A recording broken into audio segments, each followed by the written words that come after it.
Marami nagtatanong paano ba daw babaguhin ang takbo ng kanyang buhay. Alam mo, ang takbo ng buhay mo ay hindi lang basta tadhana o destiny tinatawag na parang nakahanda na yan. Hindi ganun. Sa totoo lang, ang destiny mo ay kaya mong baguhin o kaya mong i-tweak na tinatawag, no? Sa pagbabago ng 4 na P ng iyong buhay. Ano ba yung 4 na yun? Well, yung unang P na tinatawag, yan ay tinatawag na pag-uugali. Ano ba yung pag-uugali? Alam mo, alam mo na yan eh. Yung attitude mo, 'di ba? Yung lagi mong ginagawa. Kasi kung ang pag-uugali mo ay magaspang, magaspang din ang magiging buhay mo. Sigurado 'yan. Pero kung ang attitude mo sa lahat ng bagay ay positibo, na may hope na tinatawag, no? Na umaasa ka na lahat 'yan ay magagawa ng maayos na paraan, tsak yan. Yung buhay mo rin o yung takbo ng buhay mo ay pwedeng magbago. So for example, kung may nangyaring hindi maganda sa eskwela, nung araw pa, di ba? Madalas ang nangyayari, binibitbit natin yan hanggang sa ngayon. At yan ay pumapasok sa buhay natin sa pang-araw-araw. Na, for example, nagkaroon ka ng matinding breakup, pati yan nadadala mo sa trabaho. O di ba? So yun, pag nadala mo sa trabaho yan, malamang, mainit ang ulo mo o lagi kang tulala. Di ba? O lagi kang balisa, hindi ka makafocus sa work mo. Ano mangyayari? Diba? Makikita ng boss mo yan at ng iyong mga kasamahan. Eventually, it affects your job. So yun, ano mangyayari? Tanggal. Tapos sasabihin mo, ang malas ko naman, hindi. Kasi yung attitude mo, ang dapat mong baguhin. Kumbaga, ihiwalay mo ang mga pangyayari sa buhay mo, most especially the negative ones, doon sa pwede mangyari bukas. Hindi yan ang magtatakda, diba, ng iyong kinabukasan. Hindi. Ang magtatakda ng kinabukasan mo ay yung reaction mo o yung attitude mo towards a situation, towards things, towards others, and most especially towards yourself. Okay?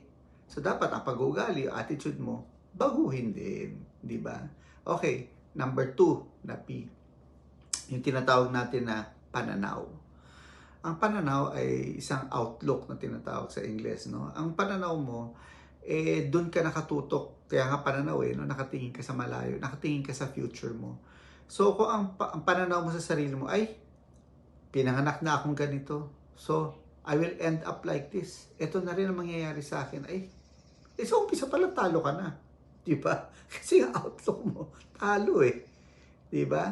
Hindi. Alam mo, bawat isang tao sa atin, pinanganak yan, pantay-pantay. Sasabihin, hindi, pinanganak sa mayaman, pinanganak sa mahirap. Hindi ganun. Lahat tayo pinanganak, period. Pero, habang lumalaki tayo, may kanya-kanyang oportunidad. Kaya nga, di ba, yung mga magulang, yung mga mabubuting magulang, talagang magpupursige sila para bigyan ka ng edukasyon. Dahil para sa kanila, yan lang ipapamana nila sa'yo. Dahil kung marunong ka na sa hamon ng buhay, sa akademiya, o sa akadim, or sa eskwelahan, o kahit saan man, tsak yan, ikay may bit-bit na, di ba? Na isang bagay o mga bagay na pwede magpalago ng buhay mo. Di ba? Kasi ang outlook nila ay yan ang magbabago ng takbo ng buhay nyo. Okay. So which means, kung ang pananaw mo ay hopeful ka, at ang pananaw mo ay lahat pwede magbago, at lahat ay mapapabuti, then that will also affect your attitude towards life, and tsak yan, you're on your way. Number 3, yung mindset na tinatawag, or yung sa P, psyche, or pag-iisip. Okay? Para pasok sa P. Yung P na yan, yung ikatlong P na yan, ay halos nakadikit yan sa outlook mo at sa attitude mo o sa pananaw at pag-uugali, no? Alam mo, ang iyong pag-iisip, wag mo naman sabihin na hindi ka nag-iisip. Araw-araw, pag may problema ka lang yata nag-iisip. Hindi. Alam mo, pag nakaset na yan sa utak mo, ang gagawin mo ang reaksyon mo sa mga bagay sa buhay mo, yan ang magdidikta ng anong gagawin mo kinabukasan at sa mga susunod na araw. So for example, kung ang mindset ko ay dapat positibo ako sa lahat ng bagay, ididikit mo yun sa pananaw mo, di ba? Tsaka sa pag-uugali. Pasok na pasok po yan. So which means, lahat ng reaksyon mo, lahat ng gagawin mo, ay sunod-sunod na rin. Yan ang magdidikta nito. Another example, kung may nangyaring maganda sa buhay ko, ngayon, araw na to, ang mindset ko, kukunin ko yung magandang nangyari sa buhay ko at gagawin ko inspirasyon. Aba, yan ang magdidikta para mas magpatuloy ang mga magagandang mangyayari sa iyo. Okay? Ano naman yung ikaapat? Ang ikaapat ay tinatawag natin pagdarasal. Sabihin na, ito na naman si Tito H, lagi na lang may pagdarasal, lagi na lang may pananampalataya. Of course, kasi kung hindi natin babaguhin ang ating buhay na parang nagdidepende lang tayo sa sarili natin, nako, sigurado, palpak. Bakit? Walang guidance eh. Walang spiritual intervention. Hindi ba? Sabi nila, hindi, i-erase ko na lang sa universe yan. Sandali, sino ba gumawa ng universe? Hindi ba ang Diyos? Doon tayo magdarasal, hindi sa universe tayo aasa. Di ba? Dahil ang Panginoon, yan ang pinanggagalingan ng lahat ng ating biyaya. Ultimo yung utak natin. Sasabihin ng iba, ay hindi, kaya ko na to. Kaya ko na to. Eh kaya nga lagi na sumasabit eh. Hindi ba? Pag bagsak na ang isang tao, doon lang siya babalik sa Panginoon. Mali. Sa una pa lang, ang babaguhin natin is that we have to always depend on God. That's why we need prayers. Di ba? Ngayon, ano ba babaguhin? Lagi naman ako nagdadasal. Oh, baka naman nakalabaguhin yung prayer. Meron ako isang ginawang video tungkol sa 4 attitudes na dapat meron ka in prayer, no? Pero siguro itakal muna natin. How do you pray ba? Paano ba? Siguro, baka kailangan baguhin doon.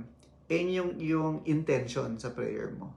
Kasi kung intention mo lagi ay para ikay yumaman, para dumami yung pera mo, hindi ho ganyan ang buhay. Kailangan ang intention mo ay magamit mo ang sarili mo para meron kang matulungan. Yun ang pinaka-basic. Kasi kung ang purpose mo sa buhay mo ay mag-aral lang, ay magtrabaho lang, ay magkamal na maraming pera, wala pong mangyayari sa inyo. Sinisigurado ko sa inyo, ang destiny nyo, ang future nyo ay mababaw. At malungkot ka lang. Kasi maraming ang tao dyan sobrang yaman. Pero sa kanilang, kumbaga at the end of their life, no? Doon sa dulo ng kanilang buhay, parang hindi sila fulfilled. Parang walang nangyari. Pero, kung may purpose ka, at kasama yan sa intensyon mo sa pagdarasal mo, then check, ang ibibigay ng Panginoon sa iyo ay siksik, liglig at umaapaw. Sure na sure po yan. So, what should we change in our prayer? What we should change is, number 1, our intention. Number 2 is maybe how we expect God to bless us. And you should be, ang attitude po natin ay be hopeful that God will really bless us so much so we can bless others. Yun pong baguhin natin yung ating pananaw at yung ating purpose in praying. And when we change these 4 things, ito 4 na bagay na ito, ay tinitiyak po sa inyo, ang dulo po nito, ang future nyo po ay very fulfilled, very joyful, at hindi lang happy, joyful para tuloy-tuloy. At check po yan, yung absolute na regalo ng Panginoon sa atin ay makukuha natin.